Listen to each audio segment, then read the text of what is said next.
शारदा जी अपने बेटे बहू से दूर अपने पति द्वारा बनाए गए घर में रहती थी, क्योंकि बेटे बहू उन्हें पसंद नहीं करते थे। इसीलिए वो आत्मसम्मान से अपने घर में रहती थी। लेकिन वो अपने पोता पोती से बहुत प्यार करती थी। जब उनके पोता पोती स्कूल जाते तो वो उनकी राह देखती रहती, क्योंकि वो दोनों उसी रास्ते से अपने घर आते जाते थे, जिस रास्ते पर शारदा जी का घर था। आज वो अपने घर के बाहर कुर्सी पर बैठकर उनका इंतजार कर रही थी और अपने पास चॉकलेट के पैकेट रखे हुए थे कि मेरे पोता पोती आएंगे तो मैं उन्हें चॉकलेट दूंगी। कुछ समय बाद वहाँ एक कार आकर रुकी और उसमें से दोनों बच्चे उतरकर दौड़ते हुए शारदा जी के पास आए और बोले, दादी माँ, हम दोनों आ गए हैं। उनकी आवाज़ सुनते ही शारदा जी का चेहरा गुलाब की तरह खिल उठा और खुशी के मारे उनकी आंखों में आंसू आ गए और अपनी बाहें फैलाकर दोनों बच्चों को कसकर गले से लगा लिया। थोड़ी देर बाद शारदा जी उन्हें चॉकलेट देते हुए बोली, लो बच्चों, आज मैंने तुम्हारे लिए चॉकलेट लेकर रखी हैं। चॉकलेट देखकर बच्चे खुशी से झूम उठे। दादी ने बड़े प्यार से दोनों बच्चों का माथा चूमा, उनका सिर सहलाकर फिर उनसे दोबारा से लिपट गई। जब तक 4-5 बार उन्हें गले से ना लगा लेती, तब तक शारदा जी के हृदय को संतुष्टि नहीं मिलती थी। कार का ड्राइवर, जो हमेशा दादी माँ की ममता और बच्चों का अपनी दादी के लिए प्यार देखकर जैसे संपूर्ण सुख प्राप्त कर लेता था, जब भी बच्चों की स्कूल की छुट्टी होती थी तो वो कार लेकर इसी रास्ते से निकलता था और दादी माँ कभी भी ये अनमोल पल खोना नहीं चाहती थी। एक दिन बच्चों को लाड दुलार करते समय शारदा जी का ध्यान ड्राइवर की ओर गया, जो उन्हें अपने पोता पोती पर प्यार लुटाते हुए देख रहा था। तभी शारदा जी ने ड्राइवर से पूछा, अरे ड्राइवर, तूने कभी अपना नाम नहीं बताया। मेरा नाम हवा सिंह है, ड्राइवर ने कहा। हवा सिंह नाम सुनकर शारदा जी की आंखें भर आई। फिर भावुक होकर बोली, अरे ये तो इन बच्चों के दादाजी का नाम हुआ करता था। बहुत सम्मान और रोब हुआ करता था उनका, और अब मुझे इस भरी दुनिया में अकेले छोड़कर चले गए। कहते कहते उनका गला भर आया तो कार ड्राइवर कहने लगा कि अम्मा जो इस संसार में आया है उनको एक ना एक दिन जाना ही होता है। आप उदास मत होइए और अपना ख्याल रखिए। अब मैं चलता हूँ माँ जी, बच्चों को छोड़ना है। मैम साहब राह देख रही होंगी। हाँ बेटा, शायद पिछले जन्म में मैंने कोई अच्छे काम किए होंगे, तभी तो तू मुझे मिल गया जो इतना ध्यान रखता है मेरा। शारदा जी ने हवा सिंह के सिर पर हाथ फेरते हुए कहा और अंदर चली गई। जिस दिन बच्चों का स्कूल बंद रहता था, शारदा जी के लिए एक एक पल बिताना मुश्किल हो जाता था। कभी कभी तो छुट्टी के दिन भी 1 घंटा बाहर कुर्सी पर बैठी रहती और जब कार नहीं आती तब समझती कि आज स्कूल की छुट्टी है। कार ड्राइवर हमेशा यही सोचता रहता कि पता नहीं बेचारी अम्मा जी के जीवन में कैसे कैसे दुख लिखे हैं। अब बच्चों की गर्मियों की छुट्टियां शुरू हो गई थी तो कार ड्राइवर ने सोचा कि कहीं अम्मा जी बच्चों का इंतज़ार करते करते बाहर कुर्सी पर ही ना बैठी रही। इसीलिए वो शारदा जी को सूचित करने आ गया। उस दिन हवा सिंह को वापस जाने की जल्दी नहीं थी और शारदा जी के पास तो फुर्सत ही फुर्सत थी। तो हवा सिंह उनके पास अंदर आकर चारपाई पर बैठ गया। उस चारपाई पर एक पुरानी सी दरी बिछी थी और पास में पानी से भरा एक मटका रखा था और कुछ 2-4 धार्मिक पुस्तक भी रखी हुई थी, जिन्हें खाली टाइम में शारदा जी पढ़ लिया करती थी, क्योंकि बातचीत करने या दिल बहलाने के लिए घर में कोई और था भी तो नहीं। तभी हवा सिंह बोला, अम्मा जी आप इन किताबों का क्या करती हो। क्या करती हूँ बेटा, खाली टाइम पर इन्हें ही लेकर बैठ जाती हूँ। अब तो बच्चों की भी छुट्टियाँ हो गई तो पूरे दिन अकेले बैठी बैठी का टाइम पास भी नहीं होता। बताते बताते शारदा जी अपने पुराने अतीत में खो गई। कभी इस घर में बहू बनकर आई थी मैं, फिर माँ बनी और फिर दादी। भरे पूरे संपन्न परिवार की जिंदगी हुआ करती थी कभी मेरी। लेकिन मेरे पति की मृत्यु के साथ साथ सब कुछ छूटने लगा। मान सम्मान और पुरानी यादें और अपनों का साथ। ऐसा कहते कहते उनकी आंखों से आंसू बह निकले। तभी हवा सिंह उन्हें तसल्ली देते हुए बोला, माँ जी परेशान मत होइए, किस्मत किसको क्या रंग दिखाएगी ये कोई नहीं जानता। तो शारदा जी बोली, कहने में तो बहुत आसान है बेटा। जानते हो मेरा बेटा बहुत ही अच्छा और आज्ञाकारी बेटा था। मैं हमेशा कहती थी कि ऐसा बेटा तो किस्मत वालों को ही मिलता है। और पढ़ी लिखी अच्छे घर की लड़की रवीना को अपने घर की बहू बनाकर लाई थी। मुझे लगा था कि जैसे मेरे तो नसीब ही खुल गए हैं। आस पड़ोस के लोग भी जब बहू को देखने आए तो उसकी सुंदरता देखकर मोहित हो गए थे। मैं भी गर्व से कहती थी, मेरी बहू तो कोई नूर है। अरे इतनी सुंदर और पढ़ी लिखी बहू तो पूरे मोहल्ले में नहीं होगी। मैंने भी खूब प्यार लुटाया अपनी बहू पर। शादी के बाद बेटे को भी जॉब में प्रमोशन मिल गया। सैलरी भी अच्छी खासी बढ़ गई थी। उसने एक अच्छी जगह शहर के बीचों बीच में बढ़िया सा फ्लैट खरीद लिया। मुझे भी बहुत खुशी हुई कि बेटे ने अपना घर बनाया है और हम सब साथ मिलकर रहेंगे। बेटे ने भी कहा, माँ हम सब साथ मिलकर रहेंगे। मैं भी बेटे और बहू के साथ रहने के लिए बड़े शौक से चल पड़ी। कुछ समय तक तो सब कुछ अच्छा चलता रहा, लेकिन धीरे धीरे बहू के रवैये में बदलाव आने लगा। वो बात बात पर गुस्सा करने लगती थी। जो बहू कभी स्वभाव की नरम और अच्छी हुआ करती थी वो अब बदल गई थी। और बेटा भी मुझे छोटी छोटी बातों पर चिल्लाने और आंखें दिखाने लगा। लेकिन मैं आज तक ये नहीं समझ पाई कि आखिर मेरी गलती क्या थी। घर की बड़ी होने के नाते मैं बस यही चाहती थी कि मेरे बच्चे मेरे अनुभव से कुछ सीख लें। लेकिन मेरा तो किसी भी बात में बोलना उन्हें मंजूर नहीं था। अगर कभी कुछ बोल भी देती तो बेटा सीधा बोलता, माँ शांत रहकर 2 रोटियां खाती रहूं, लेकिन किसी भी बात पर अपनी फालतू की राय मत दो। और बहू थी कि आए दिन पार्टियों में जाती थी। एक दिन हद तो तब हो गई जब रात के 12 बजने को आई और बहू अपनी पार्टी से लौटी नहीं थी। हॉल में खड़ा मेरा बेटा भी अपनी पत्नी रवीना की राह देख रहा था। चेहरे पर बेचैनी थी। तभी कार की आवाज़ सुनाई दी। जब रवीना को घर के बाहर देखा तब जाकर हम दोनों माँ बेटे की जान में जान आई थी।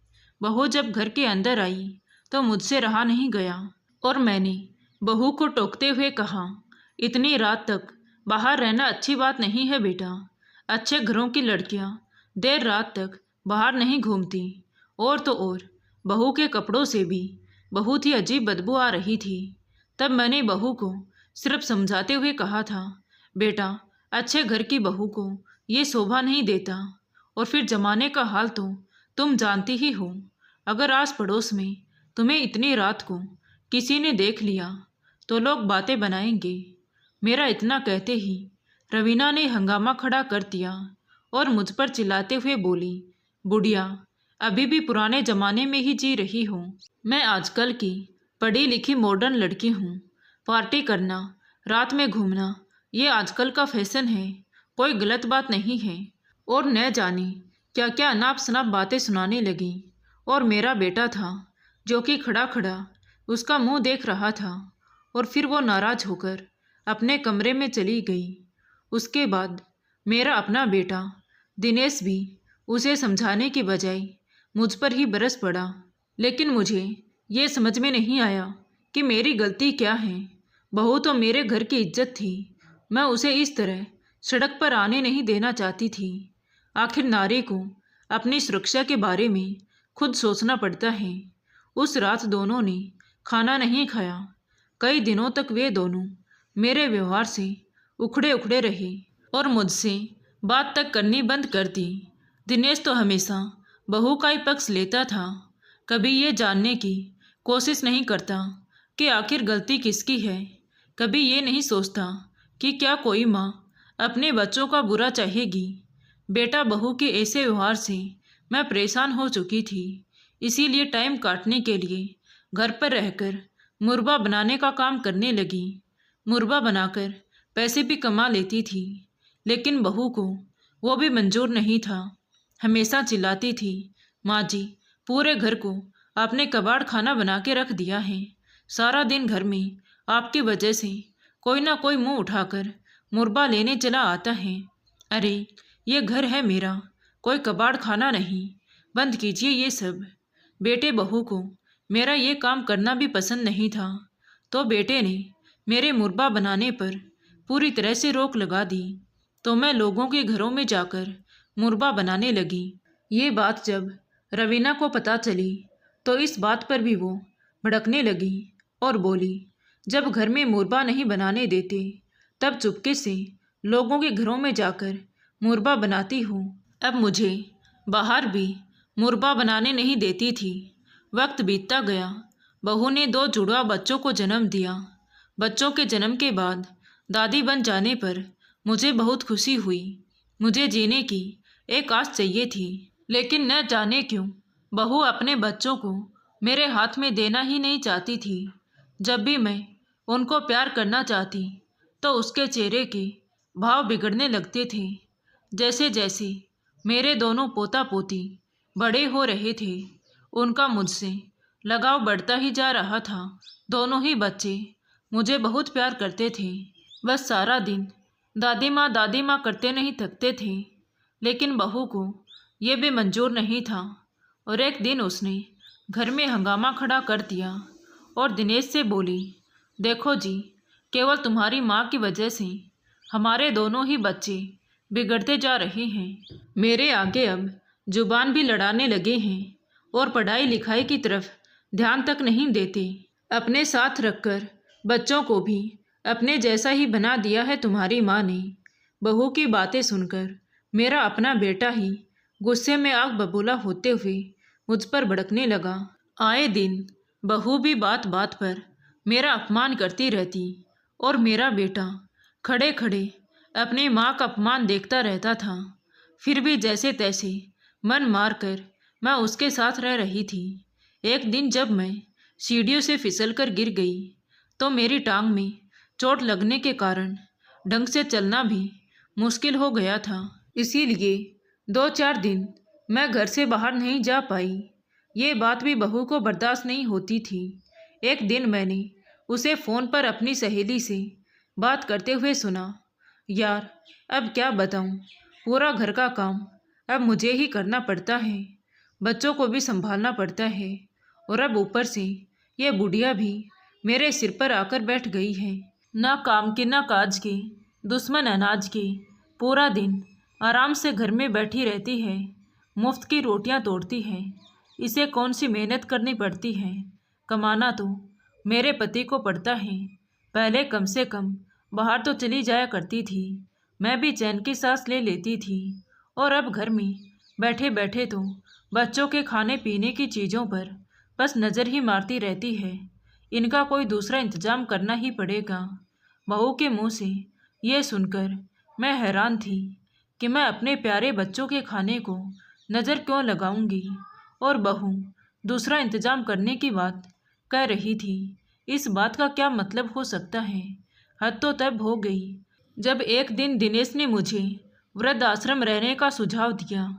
मुझे कहने लगा, माँ, तुम्हें यहाँ ना तो आराम है और ना ही मन की शांति है, और आपकी वजह से आपकी बहू को भी परेशानी होती है। आए दिन घर में लड़ाई झगड़े होते रहते हैं। मैं तो कहता हूँ कि तुम वृद्ध आश्रम चली जाओ, आप भी सुख शांति से रहोगी और हम भी चैन से रहेंगे। बेटे के मुंह से ऐसी बातें सुनकर मेरी आंखें फटी की फटी रह गई थी। ये बात सुनने के बाद मुझे समझ में नहीं आ रहा था कि उसे क्या बोलूं। मैं बस उसे देखे जा रही थी। मैं मन में सोचने लगी कि आज तक जिसे मैं अपना बेटा कहती थी वो मेरा कभी था ही नहीं। अपनेपन की पट्टी मेरी आंखों से उतरने लगी थी। मैं दुख और दर्द से बिलख कर रो पड़ी थी। मैंने कहा कि बेटा, ये केवल मैं ही जानती हूँ कि मैंने स्वयं को कैसे संभाला है। तुम्हारे पिताजी के बाद मैंने तुम्हें ही अपना सहारा माना। मैंने आज तक जो भी किया सब कुछ तेरे लिए किया, और आज तू ही मुझे वृद्ध आश्रम भेजने की बात कर रहा है। उसके आगे दिनेश ने बस इतना ही कहा कि माँ, सबके लिए यही सही है। इतना कहकर वो वहाँ से चला गया। लेकिन बेटा, वृद्ध आश्रम में दूसरों पर निर्भर रहना मुझे कतई मंजूर नहीं था। अभी मेरा शरीर मेरा साथ दे रहा था, तो मैंने अपने संदूक में कपड़े रखे और भारी मन से आंखों में आंसू लिए अपने इस घर में वापस आ गई। अकेली हूँ तो क्या हुआ, इज्जत से जी रही हूँ, आत्मसम्मान की रोटी खा रही हूँ। बस मेरी जान बसी है तो अपने दोनों पोता पोती में कितनी बेबस आंखों से निहार रहे थे मुझे उस दिन जब मैं उस घर को छोड़कर निकली थी। पल पल तड़पती रही। 2 साल बीत गए इस बात को, लेकिन कल की ही बात लगती है।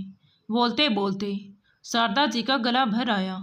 लेकिन बेटा, मुझे तो अब आदत सी हो गई है अकेले रहने की। इस उम्र में बीमार पड़ गई तो मुझे कौन देखेगा, यही सोच सोच कर रोज सुबह योगा करती हूँ। दिन भर में पड़ोस की कोई ना कोई महिला आ ही जाती है मेरे पास। मुझे समझाती भी है कि मोह माया को त्याग कर भक्ति का सहारा ले लो, यही भव सागर पार करवाएगा। ये धार्मिक पुस्तक वही लोग देकर जाती हैं। कुछ देर बैठकर इन्हें ही पढ़ लेती हूँ। शाम का थोड़ा समय आसपास की महिलाओं के साथ बातचीत करने में निकल जाता है और दोपहर बच्चों की प्रतीक्षा में निकल जाता है। बोलते बोलते शारदा जी अचानक खड़ी हुई और हवा सिंह को बोली, तू यहीं रुक, मैं अभी आती हूँ। थोड़ी देर में शारदा जी 2 कटोरी में मुरबा लेकर आई और हवा सिंह को देते हुए बोली, बेटा, बहुत देर से बातें करते हुए कुछ खाया नहीं है, इसीलिए मुरबा ले आई। तो हवा सिंह भी शारदा जी के साथ मुरबा खाने लगा। मुरबा खाने के बाद हवा सिंह बोला कि अम्मा, मुरबा तो बहुत अच्छा बनाया है। इस पर शारदा जी हंसते हुए बोली, मुरबा तो मैं घर पर ही बनाती हूँ। ये मुरबा खाने में मुझे भी बहुत अच्छा लगता है। जब कुछ खट्टा मीठा खाने का मन करता है तो इसे ही खा लेती हूँ, और इस मुरबे के कारण ही मेरा घर चलता है, वरना अब इस उम्र में पेट भरने के लिए पैसे कहाँ से लाऊं। इसीलिए मुरबा बनाकर जो थोड़ा पैसा मिलता है उसी से मेरा गुजारा हो जाता है। अम्मा इतने समय बाद इतना स्वादिष्ट मुरबा खाए हैं, इसे खाकर मुझे मेरी माँ की याद आ गई। जब माँ थी तो वो भी ऐसा ही स्वादिष्ट मुरबा बनाया करती थी। मुरबा खाकर हवा सिंह खुश हो गया और शारदा जी का शुक्रिया अदा करते हुए वो जाने लगा। तो शारदा जी ने उसे रोका और तुरंत अंदर जाकर एक डिब्बा लेकर आई। तुझे मुरबा इतना पसंद आया तो ये एक डिब्बा मुरबा लेकर जा, मेरे मन को संतुष्टि मिलेगी। शारदा जी का प्यार और आशीर्वाद पाकर हवा सिंह का दिल भर आया। उसके माँ बाप नहीं थे, लेकिन आज जब उसने शारदा जी से बात की तो उसे अपनी माँ के साथ का अनुभव हुआ और फिर अम्मा से डब्बा लिया और वहाँ से चला गया। कुछ दिन बीते तो हवा सिंह को लगा कि अम्मा से मिलना चाहिए। सुबह सुबह तैयार होकर वो सीधा अम्मा जी के घर पहुँच गया तो शारदा जी नहा धोकर अपने आंगन में बैठी रामायण पढ़ रही थी। तभी हवा सिंह ने दरवाजे पर दस्तक दी और अम्मा को आवाज़ लगाई। तो अम्मा उसे देखकर उत्साह से भर उठी और उसे अंदर बुलाया। तो हवा सिंह अंदर आकर चारपाई पर बैठ गया और शारदा जी किचन में चाय नाश्ता बनाने चली गई। थोड़ी देर में शारदा जी चाय नाश्ता लेकर आई और हवा सिंह को चाय पकड़ाते हुए बोली, बेटा, बच्चों की छुट्टियां कब तक हैं? उनकी राह देखते देखते मेरी तो आंखें तरस गई हैं। तभी हवा सिंह बोला, अम्मा, अब मैं आपसे क्या छुपाऊं? उनके माता पिता ने उन्हें हॉस्टल पढ़ने के लिए भेज दिया है। अब वो वहीं रहकर पढ़ाई करेंगे। ये सुनते ही तो अम्मा की होश उड़ गई और हैरानी से बोली, क्या मेरे बच्चों को मुझसे दूर कर दिया? ये तो अच्छा नहीं किया उन दोनों ने। अपने पोता पोती का चेहरा देखती थी तो मेरी सांस में सांस आती थी। अब तू ही बता, मैं कैसे जीऊँगी? इससे अच्छा तो भगवान मुझे अपने पास बुला ले। शारदा जी ये बोलते ही फूट फूट कर रो पड़ी। तभी हवा सिंह ने दिलासा देते हुए अम्मा से कहा, अम्मा, दिल छोटा मत कीजिए। उन्हें हॉस्टल से ले जाने और वहाँ से लाने की जिम्मेदारी अभी भी मेरी है। हर सप्ताह जब छुट्टी बिताने के लिए लेकर आऊँगा तो मैं आपसे भी मिलवा दिया करूँगा। एक बात तो मैं आपको बताना ही भूल गया था। क्या हुआ बेटा? अम्मा जी ने हैरान होकर पूछा। अम्मा जी, जो मुर्गा आपने मुझे दिया था, मेरी पत्नी और मेरे बच्चों को बहुत ही पसंद आया। और हाँ, उस दिन मेरे ससुराल वाले भी मेरे घर पर आए हुए थे। वो तो आपके हाथ के बने मुर्गे के दीवाने ही हो गए। उनकी बहुत बड़ी मुर्गा बनाने की फैक्ट्री है। उन्होंने मुझसे विनती की है कि मैं उन्हें एक बार आपसे मिलवा दूं। ये सुनकर शारदा जी के चेहरे पर मुस्कान आ गई और हवा सिंह के कहने पर शारदा जी उनसे मिलने के लिए तैयार हो गई। शाम को एक बड़ी सी कार उनके घर के बाहर आकर रुकी। शारदा जी घर के बाहर ही बैठी थी। गाड़ी में से मुर्गे की फैक्ट्री के मालिक हवा सिंह के साथ बाहर निकले। वो एक युवा कारोबारी था। उसने शारदा जी के पास आकर उनके पैर छुए और हाथ जोड़कर उनके सामने खड़ा हो गया और बोला, माँ जी, उस दिन मैंने आपके हाथ का मुर्गा खाया। सच बताऊं तो मैंने बहुत लोगों के हाथ का मुर्गा खाया, लेकिन ऐसा स्वादिष्ट मुर्गा आज तक नहीं खाया। मैं दरअसल आपसे पूछना चाहता हूँ कि आप हमारे लिए काम करना पसंद करेंगी। ये बात सुनकर शारदा जी कुछ हैरान सी रह गई और फिर चेहरे पर झिझक और होठों पर हल्की सी मुस्कान लिए हुए बोली, बेटा, ये तुम क्या कह रहे हो? मेरे बूढ़े शरीर में अब इतनी हिम्मत कहाँ है जो मैं इतना काम कर सकूं? फिर वो व्यक्ति बोला, माँ जी, आपके पास जो अनुभव है, मुझे इसी अनुभव की आवश्यकता है। मेरा विश्वास कीजिए, आपको किसी चीज़ की परेशानी का सामना नहीं करना पड़ेगा। बस आपसे विनती है कि आप हमारी फैक्ट्री में सुपरवाइजर का कारोबार संभाल लीजिए और अपना अनुभव और सहयोग देकर मुझ पर उपकार कर दीजिए। उनकी बात सुनकर शारदा जी बोली, लेकिन बेटा, इस उम्र में तो बाहर निकलकर काम करना मेरे लिए संभव नहीं होगा। अब तो घुटने भी जवाब देने लगे हैं। शारदा जी की बात सुनकर फैक्ट्री का मालिक उनके पास में बैठ गया और बोला, माँ जी, मैं वादा करता हूँ कि आपको कोई तकलीफ नहीं होने दूंगा। आपको लेने के लिए हर रोज़ ड्राइवर आएगा, आपको गाड़ी में बैठाकर ले जाएगा।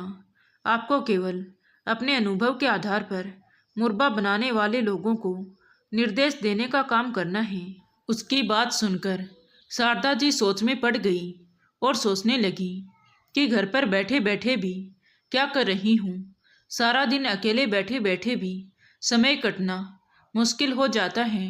शारदा जी अभी ये सब बातें सोच ही रही थी कि इतने में हवा सिंह बोला, अम्मा जी, आपको कोई परेशानी नहीं होगी, आप निश्चिंत रहिए। हवा सिंह की बात सुनकर अम्मा जी ने एक प्यारी सी मुस्कान के साथ तुरंत हामी भर दी और अगले ही दिन ड्राइवर उन्हें लेने के लिए आ गया और उन्होंने अपना काम बड़ी ही ईमानदारी से संभाल लिया। फैक्ट्री के मालिक ने शारदा जी के मुर्गे को एक स्पेशल ब्रांड बना दिया, जिसका नाम रखा गया घर वाला मुर्गा। मुर्गे के पैकेट पर शारदा जी की फ़ोटो भी लगवाई गई। शारदा जी के आने से कुछ ही दिनों के अंदर ही उनकी फैक्ट्री के मुर्गे की बिक्री दुगनी हो गई। शहर में जगह जगह पर शारदा जी के मुर्गे के विज्ञापन के बैनर लगा दिए गए। ढेर सारा मान सम्मान और सुविधाओं के साथ साथ शारदा जी को अच्छी सैलरी भी मिल रही थी।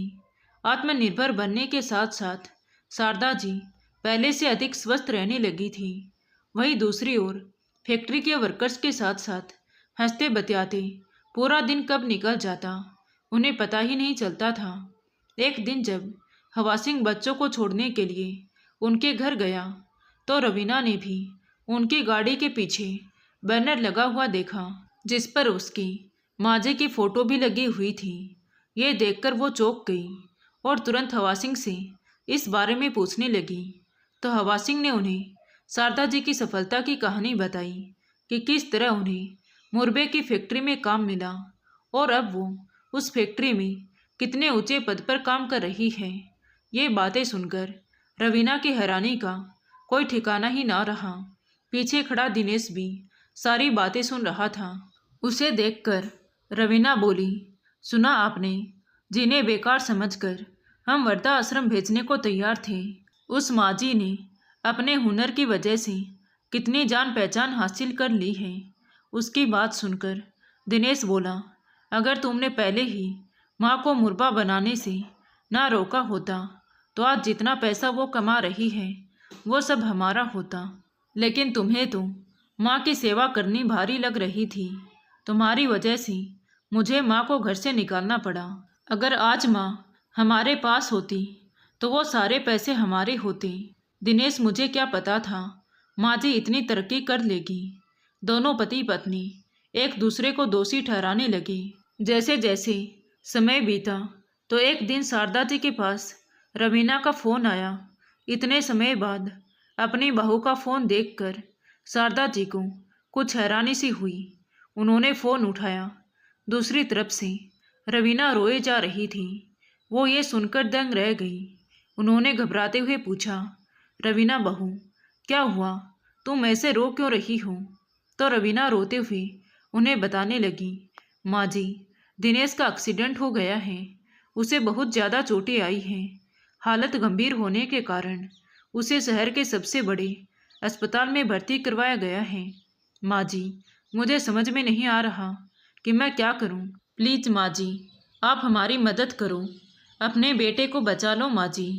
ये सुनते ही शारदा जी का हृदय कांप उठा। उन्होंने कहा, बहू, तुम फिक्र मत करो, मैं अभी घर से निकलती हूँ। इतना बोलते ही शारदा जी ने फ़ोन रखा और जल्दी से अपना पर्स उठाकर घर से निकल गई। जैसे तैसे उन्होंने ऑटो किया और जल्दी से अस्पताल पहुँच गई। शारदा जी सब पुरानी बातें भूलकर अपने बेटे के मुंह में खींची चली गई। अस्पताल पहुंचकर जो उन्होंने देखा वो रूह कपा देने वाला था। उनका बेटा दर्द से करा रहा था। उनकी बहू रवीना स्वयं को बेबस महसूस करते हुए चिंतित अवस्था में उसके पास बैठी हुई रोए जा रही थी। और जैसे ही शारदा जी को देखा तो तुरंत उठ खड़ी हुई और उनके गले लगकर फूट फूट कर रोने लगी। देखिए ना माँ जी, ये सब क्या हो गया? चिंता मत करो बहू, सब ठीक हो जाएगा, कहते हुए शारदा जी ने उसे दिलासा दिया। बेटा भी माँ को देखकर रोने लगा तो शारदा जी अपने बेटे के पास आकर बैठ गई। वो उन दोनों को दिलासा दे रही थी, लेकिन अंदर ही अंदर उनका मन भी अपने बेटे की हालत देखकर रो रहा था। स्वयं को संभालते हुए शारदा जी ने पूछा, डॉक्टर ने क्या कहा है बहू? तो रवीना रोते हुए बोली, माँ जी, डॉक्टर ने ऑपरेशन की सलाह दी है और शरीर के बाकी हिस्सों में भी काफ़ी चोटें आई हैं। तो डॉक्टर ने 2 लाख रुपए का खर्चा बताया है। लेकिन माँ जी, मेरे पास तो 1 लाख रुपए ही हैं। बाकी पैसों का इंतजाम कैसे होगा? ये सोच सोच कर मेरा दिल बैठा जा रहा है। तो शारदा जी ने संयम और धैर्य से काम लिया और बहू के सिर पर हाथ रखकर कहा, चिंता मत करो बहू, मैं हूं ना, मैं सब संभाल लूँगी। शारदा जी ने तुरंत पैसों का इंतजाम कर दिया और दिनेश का ऑपरेशन ठीक ठाक हो गया। दिनेश कुछ ही दिनों में धीरे धीरे समय के साथ सही तरीके से चलने लगा था। लेकिन रह रहकर उसे एक ही बात सता रही थी कि उन दोनों ने माँ के साथ बिल्कुल गलत किया था। वही तकलीफ आने पर माँ बिना देर लगाए उनकी मदद करने के लिए भागी चली आई। अगले दिन सुबह पश्चाताप करते हुए दिनेश अपनी पत्नी को लेकर शारदा जी के पास फैक्ट्री में पहुंचकर शारदा जी के बारे में पूछा। तो शारदा जी बाहर निकल कर आई और अपने बेटे और बहू को देखकर बहुत खुश हो गई। उन्हें अपने ऑफिस में ले गई और चपरासी से कहकर उनके लिए चाय मंगवाई और फिर उनसे हाल चाल पूछने लगी। परंतु अपने व्यवहार से शर्मिंदा दिनेश और रवीना कुछ बोल ही नहीं पा रहे थे और अपनी माँ का ऐसा रुतबा देखकर मन ही मन उन्हें अपने कर्मों पर पछतावा होने लगा। फिर थोड़ी देर बाद चुप्पी तोड़ते हुए दिनेश बोला, माँ, मुझे आपसे कुछ बात करनी है। तो शारदा जी बोली, हाँ बेटा, कहो क्या बात करनी है। माँ, अब आप हमारे साथ घर चलो। हम दोनों आपको घर ले जाने के लिए ही आए हैं। हम लोगों ने आपके साथ जो व्यवहार किया, उसके बावजूद भी आपने हम पर इतना बड़ा एहसान किया। हम बहुत शर्मिंदा हैं माँ। इस पर शारदा जी बोली, एहसान तो तुमने मुझ पर किया है बेटा, अपने घर से बाहर का रास्ता दिखाकर। अगर तुम मुझे घर से बाहर निकलने को ना कहते तो मैं आज भी वही दुख भरी जिंदगी जी रही होती। वहाँ से निकलकर ही तो मेरी जिंदगी को सही दिशा मिली है। बेटा, बूढ़ी माँ कोई घर का पड़ा हुआ फालतू सामान नहीं होती कि जब चाहे इसे फेंक दिया जाए और जब चाहे तो इस्तेमाल कर लिया जाए। अरे, अपने ही पोता और पोती के साथ मेरा हंसना बोलना भी तुम लोगों को मंजूर नहीं था। अब तो तुम्हारे साथ वापस जाने का तो सवाल ही पैदा नहीं होता। माँ की बातें सुनकर दिनेश और रवीना की नज़रें शर्म से झुक गई। उन्होंने माफ़ी मांगी, लेकिन शारदा जी ने उन्हें माफ़ नहीं किया। इतने में फैक्ट्री के मालिक अपने स्टाफ के साथ एक बड़ा सा केक लेकर ऑफिस में आया और सब ज़ोर ज़ोर से चिल्लाने लगे, जन्मदिन मुबारक हो मैडम जी, जन्मदिन मुबारक हो। ये नज़ारा देखकर दोनों बेटे और बहू शर्म के मारे ज़मीन में गड़े जा रहे थे, क्योंकि उन्हें तो ये भी याद नहीं था कि आज उनकी माँ का जन्मदिन है। सब लोगों ने उन्हें चारों तरफ से घेर लिया और शारदा जी अपने बर्थडे सेलिब्रेशन में बिजी हो गई, क्योंकि आज इतने सालों बाद किसी ने उनका जन्मदिन याद रखा था। ये सब देखकर बेटे और बहू वहाँ से चले गए और पश्चाताप की अग्नि में अपना जीवन बिताने लगे। समय बीतता गया। एक दिन शारदा जी ने नवरात्रों में अपने घर में पूजा रखी और अपने बेटे बहू को फ़ोन लगाकर उन्हें घर आने के लिए कहा, तो बेटे और बहू दोनों बहुत खुश हो गए। अगले दिन बेटे और बहू दोनों बच्चों सहित पूरा परिवार आया, तो शारदा जी का तो जैसे खुशी का ठिकाना ही ना था। वह अपने पोता और पोती को देखते ही उन्हें गले से लगा लिया और प्यार करने लगी। फिर जल्दी से अंदर गई और बच्चों के लिए चॉकलेट और आइसक्रीम लेकर आई। बच्चे चॉकलेट आइसक्रीम देखकर बहुत खुश हो गए। सब लोगों ने मिलकर पूजा की। पूजा करने के बाद खुशी खुशी दोनों बेटे बहू माँ से विदा लेकर अपने घर जाने लगे, तो शारदा जी की आंखें भर आई, क्योंकि वो बच्चों से काफ़ी दिन बाद मिली थी और अब वो उनसे दूर नहीं होना चाहती थी। उन्होंने कहा, बेटा, मैं चाहती हूँ कि मेरा पूरा परिवार एक साथ ही रहे, ताकि मैं भी अपने पोता और पोते के साथ खुश रह सकूं, उन्हें देख सकूं, उनके साथ समय बिता सकूं। ये सुनते ही बेटे और बहू भी बहुत खुश हो गई और तुरंत शारदा जी के पैरों में गिरकर माफ़ी मांगते हुए बोली कि हमें पता था माँ कि आप हमें ज़रूर एक दिन माफ़ कर दोगी। बेटा, मैं तो एक माँ हूँ और माँ अपने बच्चों को कभी भी अपने से दूर नहीं जाने देती। शारदा जी ने कहा, तो दिनेश ने ये आश्वासन दिया कि माँ, अब ये गलती दोबारा कभी नहीं होगी। कहकर चारों माँ बेटे शारदा जी के गले से लग गए। तो दोस्तों, आपको ये कहानी कैसी लगी कमेंट करके ज़रूर बताएं। कहानी अच्छी लगी हो तो प्लीज़ वीडियो को लाइक करें, शेयर करें और हमारे चैनल कहानी विद देवांशी को सब्सक्राइब ज़रूर करें। Thank you.